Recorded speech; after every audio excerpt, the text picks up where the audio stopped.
So looking back on the edge of my Carnivorous plants collection, you can see that there's a lot of these dark red coloured shoots. So these are the young leaves of North American pitcher plants. And North American pitcher plants, just like Venus's flytraps, go dormant in winter, they stop growing, and they release new shoots or leaves in spring. And that's exactly what's happening in my collection right here.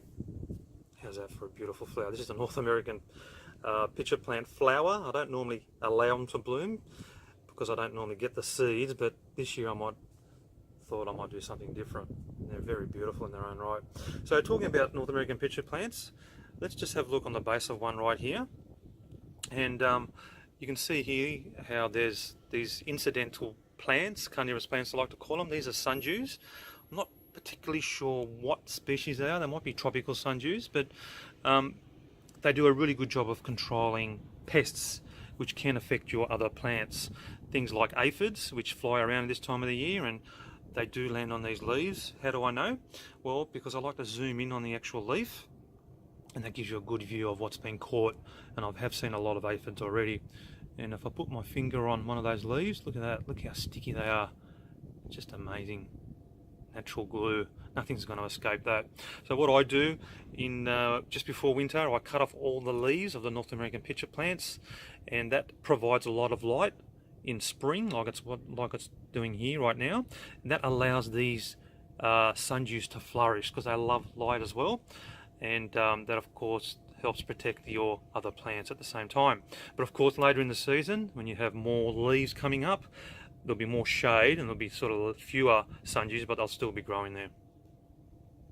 Okay, so just move along here as well. Let's go on to our next part. So this here is a collection of Rubricapora varieties. It's a Sarracenia flower variety. So these ones here were my original variety that I started my nursery with, and as you can see, they've absolutely flourished. Incidentally, I like to use these polystyrene boxes to store water and to water my plants. They're cheap and they keep the water nice and cool, especially in summer when it's really hot.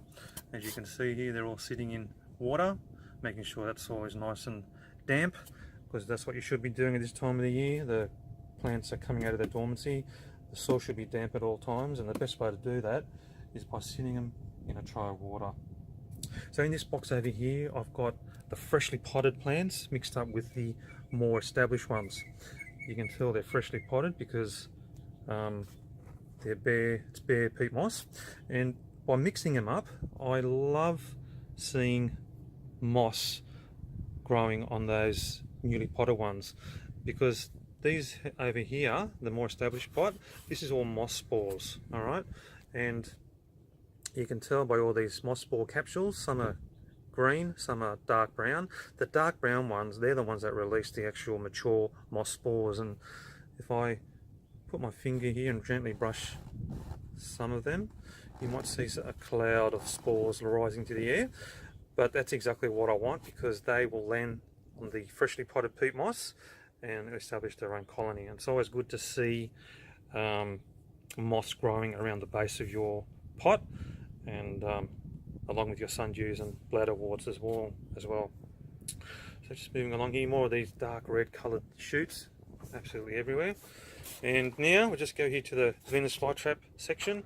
So Venus flytraps, like North American pitcher plants, they should be sitting in a tray of water this time of the year.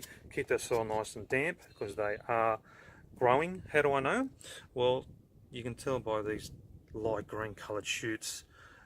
That's a sign that they're coming up out of dormancy. And look at this couple, there's only 3 in that pot, but look at this sundew over here. It's almost stolen the show.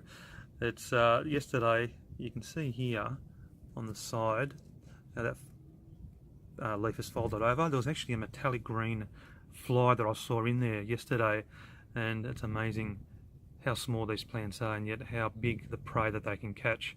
And that's what I love about carnivorous plants, expecting the unexpected.